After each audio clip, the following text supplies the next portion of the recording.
Here we are at Podster Pop-Up Studio at the STEP Conference 2023 in Dubai. It's lovely being outside and outdoors in Dubai in this media city.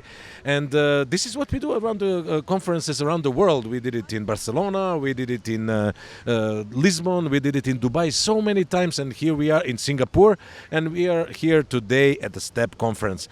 We are the Change Officer Podcast. What is the Change Officer Podcast? We are finding out the officers of change, the people who did some big changes in their life, be it business change or be it a life change. And today we have a true changer or change officer, Lloyed Lobo. Hello and welcome to the Change Officer Podcast. Thank you for having me. Great to be here in this lovely Dubai. Oh, it is.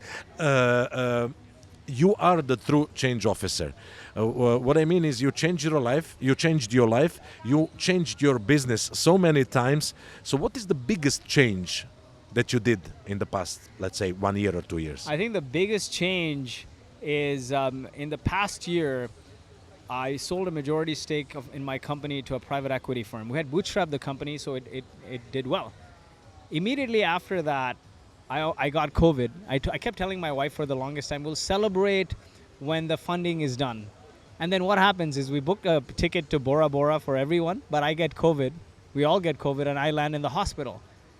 And I realized then that life is not about, you don't build Rome in a day. The only way to eat an elephant is one bite at a time. The same thing with your family. You don't wait for a big occasion to celebrate. Wake up and smell the roses every day. Lift up your head. Celebrate a little bit every day. And here I am in the hospital. I'm not sure if I'm going to live or die, and I'm crying. And I said to myself, man, if I could go back in time, I wish I spent more time with my family. Came back from the hospital. Our company hired 100 people, and I forgot about everything I said in the press, everything I said to my family, and was working like crazy. My 8-year-old comes to me and she says, Dad, you're worse than before. Everything you said in the media that you should have spent more time with your family when you had COVID, like reflecting back, was a lie. And I said, listen, we've got like 100 more people now. We got to care for them, make sure the future of the company is set. And she says to me, Dad, why don't you go and work for a founder who thinks like you so you can spend more time with us? My heart sank. I'm like, we had already sold a majority stake. And I was going to step down from the company. They were putting in new leadership. So we said, rather than staying back in San Francisco and playing into the FOMO of start another company, VC and stuff, let's disconnect. We had a lot of friends and family in Dubai. Dubai is also an extremely safe place. Dubai is Miami meets Vegas on steroids, right? And Dubai is one place where you can go to the Palm or JBR and get the feel of Miami, just 10 times safer. Or go to Karama and experience Mumbai on the same day. And it's safe. And so we picked Dubai, and literally the change I made was left San Francisco, where all my kids were born, spend the last 25, 30 years in the US and Canada, and uprooted and moved to Dubai. So change in the business. Talking about the change. Right? The change in the personal life. And then, of course, my health also significantly improved. I dropped about like 30 kilos in the last 8-9 months. You will send me the photo you were showing me. And the first thing, I will have to be very honest with you. First thing, when I saw you, this guy is healthy. Yeah, that's very kind of you. That is the first impression I got. Like, not to mention satisfied or whatever, but I'm just saying this guy is healthy. Doing things as it should. You mentioned earlier that... exercising, being surrounded with happy people. All my life, I realized I chased success looking for happiness. I did 2 startups that failed. I did a events company where the co-founder ran away with $250,000, had to sue him, and then did Boast, which was successful. All my life, but I chased success looking for happiness. Finally, I realized success finds you if you're in a happy state of mind. So you have to think, because happiness, if you're happy, you attract happiness. You attract positivity. I believe in this law of attraction. And so what puts me in a happy state of mind? Seeing my kids do stupid things. Going out in the nature, smelling the beach, smelling the sand, smelling nature and working out there. Dancing. Spending time with close friends, eating good food and talking nonsense for hours. Right? Bringing people together, traveling. So do things that make you happy, because if you don't take care of yourself, you will never be able to take care of your family or your business. You know, on the plane they say, put your oxygen mask first, for a reason. If you don't put your oxygen mask on yourself, Both you of you can't. are, You yeah. can't. Yeah. And so the most important, you are the protagonist of your life. If you live an unhealthy life and you die, it's no good, or you have no energy, you're burnt out, you're depressed, you're no good to your business because they'll kick you out, and you're no good to your family. So it's important to look after yourself first, take time to disconnect. Self-care is never selfish. It's the only way, it's good stewardship towards the only way you can create value in the world. So take care of yourself. Many people would say, listening to you now, and I fully 100% agree, because everybody's saying like enjoy the journey. Yes, but journey has to be healthy, has to be happy, has to be fulfilling, and this is what you basically are enjoying. But many people would say now, oh, okay, it's easy for Lloyd to say he exited now and he's secure living in Dubai. It's Dubai is a dream of many people. But what things would you do, or what things you wouldn't do if you had to start today, you know, like your bread and butter company, like you have to. So the things What I are would the do, learnings? I would prioritize more time for family and disconnection. I was always 24/7. Like, people would say, man, this guy responds in seconds. Because when you're starting out, you're doing customer service and sales and product and everything yourself, marketing. 8 hits, 9 Right? hits, 10 hits. Yeah. But the thing is, if you disconnected, the world wouldn't come to an end. Everything can be an emergency. Look at it this way. Life and business is a marathon. It's not a sprint. If you sprint in a marathon, what will happen to you? A marathon is run like, 70 42. miles, Oh, 42 yeah. miles, Yeah. whatever. 42 If you kilometers. sprint in a marathon, what's going to happen? You're going to die, right? That's a reality. So don't kill yourself. Take time off. I would take deliberate weekends off. And yes, if it's an emergency, call me. There's never an emergency. Yeah. Spend more time with family. Focus on health. I'll tell you, I was a refugee of the Gulf War. You made this point of it's the journey. I tell people now, it's neither the journey nor the destination. People say it's not the destination, it's the journey. It's not the journey, it's the destination. When we were refugees of the Gulf War, we were sitting on this rickety bus from Kuwait that went to Baghdad and Jordan. And it was on this highway of death and everything was getting bombed. I wasn't sure if we were going to live or die. I was like maybe 8 years old. But everyone on the bus, my parents and all the adults, they were playing the guitar, singing. And I realized something. You might be on a shitty journey on the way to hell, but with great companions, you're laughing and singing along the way. And so it's neither the destination nor the journey. It's the companions you choose to hang out with that matter the most. The companions you spend time with impact your mental health, impact your physical well-being, everything. They say, right, you become the sum of the 5 people you surround yourself Yes, with. average of 5 people you are surrounded with, and Dubai is an amazing city to be surrounded with the relaxed people. Exactly. That's why I dropped 30 kilos here. And relaxed people talking about light topics and so on. I started my retreat with the top management saying I have to differentiate, and this is my question to you. I have to differentiate. Me is not equals the company. If me equals company, that will kill me. And the company is Tomorrow. not scalable. Nobody wants your company. Exactly. They will not buy it. Exactly. And I'm lucky enough to have really amazing top management, which is handling even this year, which is challenging, whatever, but they're really doing the best of it. And I am, believe it or not, we didn't met before, but I had more kilos. I wasn't in a worse shape, and I didn't exercise. I was so much unhealthy. Now I'm getting there slowly, and that's a journey also. It's not a sprint. Like, okay, I gained so much kilos here in Dubai, and I want to lose it in 2 months. No, you also have to take it as a journey. It's a lifestyle. Yeah, it's a lifestyle because the thing is this. Every time I do fat diets and yo-yo, and now I've been the same, because consistency is one thing that there's compound interest on. Exactly. And what is success ultimately? Doing 1 or 2 things really well consistently over time. You know And then what you find Aristotle success. says, you are what you repeatedly do. Exactly. And that killed me, I think this is the best diet I was ever on. I lost 15 kg, only by thinking you are what repeatedly do. You are what you repeatedly do. And you know what the hard thing is? Everyone relies on motivation, right? Motivation is hard for anyone. I'm not a self-motivated individual. I need systems. So my wife always says, I'm going to say a joke. I don't know if it's kosher or not. My wife always brings all this candy and stuff in the house for the Yeah. fridge, and I'm like, I'm a sugar addict. So one of the things I did to bring my health back to life is I stopped drinking and smoking. I used to vape a lot. Before that, I used to smoke. I stopped drinking, smoking. I haven't drank or smoked in Yeah. more than 6 months.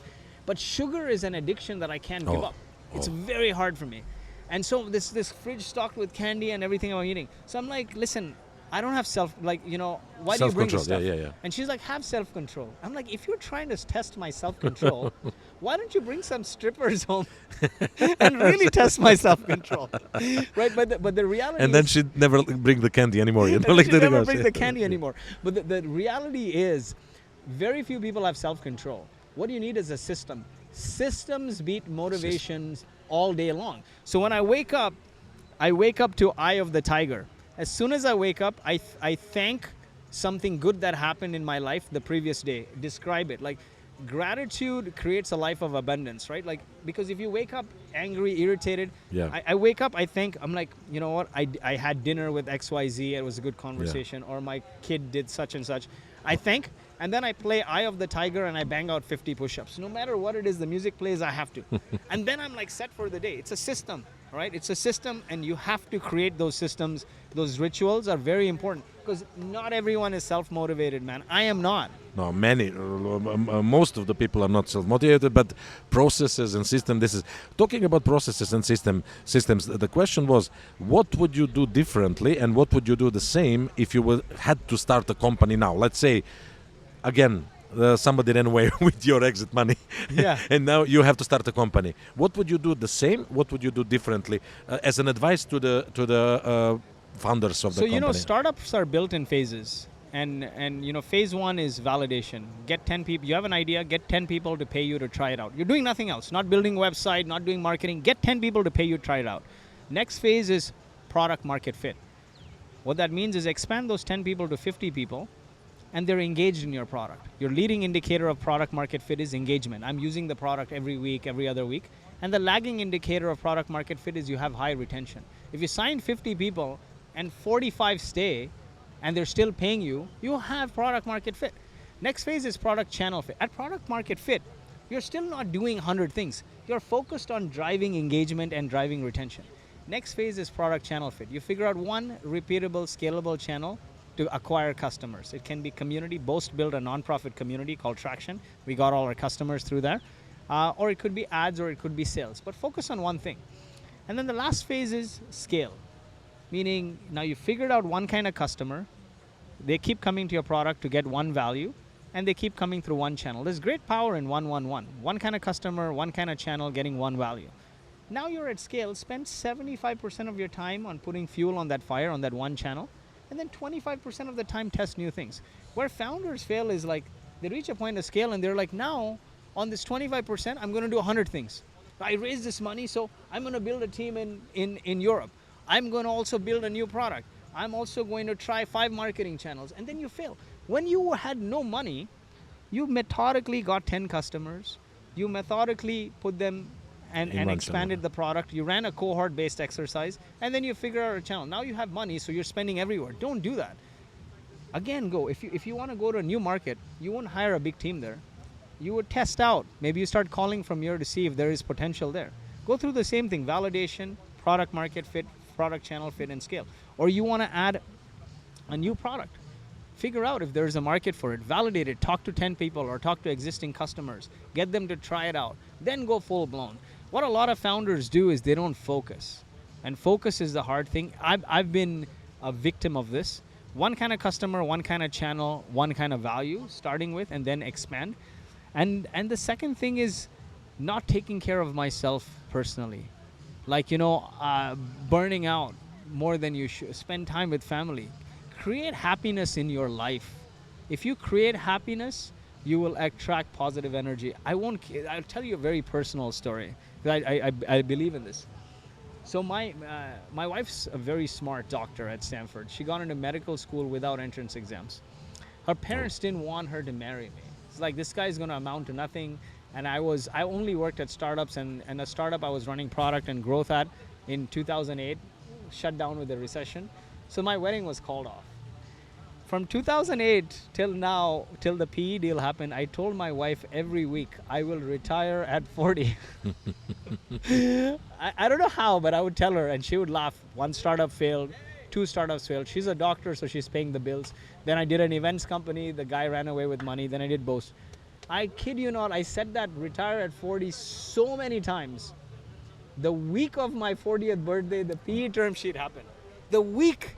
And my wife is like, what the? If you asked me in the summer before my birthday, I would still say it. She's like, how is it going to happen? The week of my 40th birthday is the deal went through. So there is this thing where if you put yourself in a state of mind and believe it, you attract it.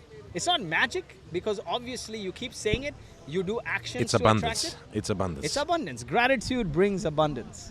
Exactly. And in today's world, what is the difference? Do you see different approach to startups and business here in Middle East and in Silicon Valley or wherever you worked? So, the one thing I like about the Middle East is, people complain there's not enough capital.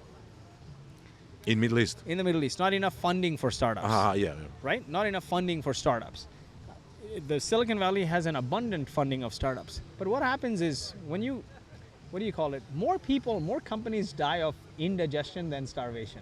Right? It's a famous quote by, I think it was Intel or HP. Yeah. What that means is when you raise money and you don't have value for it, other people's money, and you're backed with let's say you raise $10 million. You have some early growth. The VCs are going to be show me growth, show me growth, show me growth. And then you're going to do crazy things. It's easy when you have a lot of money to be frivolous with that money, right? More companies die of indigestion than starvation. So there's a thing or two about starving. So I view my perspective on life and change where look on the brighter side. The glass is always half full. There may be less money for startups here, but what does that mean? It forces you to talk to more customers. It forces you to be deliberate with your testing, your customer acquisition, frugal. What happens if on your own, on customer money, by getting customer revenue, you get to 5-10 million? You know the benefits of that? You can minimize your dilution when the VC comes. You can have more equity in your company. You don't even need VC. Sometimes you can take debt. Like we took 20 or 30 million in debt at 3% or so, very low interest rate. All day long, debt is cheaper than venture capital in that situation, right? Now, there's a place for venture capital too. If you have an idea how we'll return the money, instead of some convertible note or something like that. Exactly. So I think the glass is half full. In Silicon Valley, they say, if you want to be in movies, you go to Hollywood. If you want to build a startup, they used to say, go to Silicon Valley. Yeah. Lots of energy, lots of vibe. What COVID has done is the cloud and COVID has dispersed that energy. I feel the same energy here that I did in Silicon Valley. I feel the same energy here that in Silicon Valley that I feel in like Portugal or I feel in like Barcelona. The energy has become global now. And so if you have an idea and you have access to wherever customers, you can start a company. Exactly. And so I think the glass is half full. It's very easy to complain, I don't have this, I don't have that. If you look at the best entrepreneurs, Airbnb almost went bankrupt. They built the cereal boxes with Obama-O's, and they sold that, right? Lack of resources brings out the best in you. Necessity is the mother of all inventions. Pain is the precondition for growth. Without pain and suffering, you can't grow. J.K. Rowling, right? She was rejected by hundreds of publishers. Bill Gates also, so many stories around that. She's the best, most successful author and the greatest idea of all times, Harry Potter, right?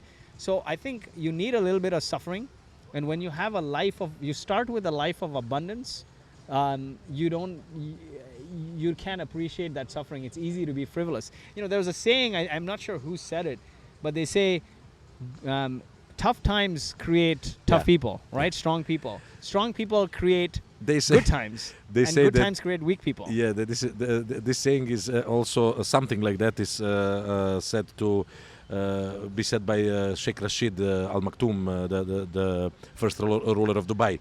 Anyhow, so many things here, and you're happy to be here. You're grateful to be here. I'm happy and grateful to be here. Spending time with your family and quality of life has 10x'd because a few things. Yeah. Negative energy is a big thing, right? In Dubai, for some reason, nobody talks about negative things. There's no negative news. There's no negative energy. No. There's not this politics, left wing, right wing, cancel, woke. Like, it's just positive energy, coupled with positive people, safe, and people here work to live. I feel like in Silicon Valley, sometimes you lose sight and you live to work. You're only working, working, right? Think about it. The average American works like 60 to 80 hours a week. Then you spend all this time doing busy work, grocery shopping, picking and dropping kids from school. And that's it. And you pay between property tax and sales tax and your salary income tax, you're paying more than 50%, right? You have enough energy and money left to eat maybe 1-2 good dinners a week and maybe do a 2-week vacation a year. You retire, then you take a mortgage for 30 years. Then to keep up with the social well-being, you lease cars or you buy cars. You basically take out more loans to buy more stuff. You retire at 65, at 78 you die, 12 years to live, right? And it's like this hamster wheel. What I love about Dubai, one is positive energy. 2, it's extremely safe. 3, it's a city from the future. Like I said, Miami meets Vegas on steroids. The 4th thing is Dubai understands convenience. Everything from my groceries to my chiropractor to my doctor comes home. If you can, and the price is not higher, right? Even your gasoline comes home. So if everything is delivered to you, you know what is the most important thing to being happy? Is freedom. How do you get freedom? By getting more time in your day. Right now you're strapped to everything, right? When I was there, it's like strapped to work, run, drop, pick kids. Now everything is done for me. So I have more time, hence I have more freedom. Success is freedom. This was the ad for Dubai, and not paid ad, but the ad that we all feel living in Dubai. And I sincerely want you to live more than 12, 24 or more years in Dubai and have that smile that you have on your face. I'm not leaving here. Let's end this conversation here. I wish to thank you for your time and your positive energy, your smile, and the talking about the most important things in life: family, mental health, and happiness. So I think we should continue this conversation over the coffee, but also let's do one hour podcast and then discuss all the topics in our studio in Pastor. Thank you very much for being here, Lloyd. Thank you so much. So this is what we need: people with the positive energy, good mental health, good physical health, and appreciating the most important thing in life, and that is family, and that is yourself. So this was the life advice for all of you who are in business, and also the other advice who are in business. Visit STEP conference or visit any conference and get inspired by the people like Lloyed Lobo. Thank you very much for being here in the podcast with us. Thank you very much. Thank you so much.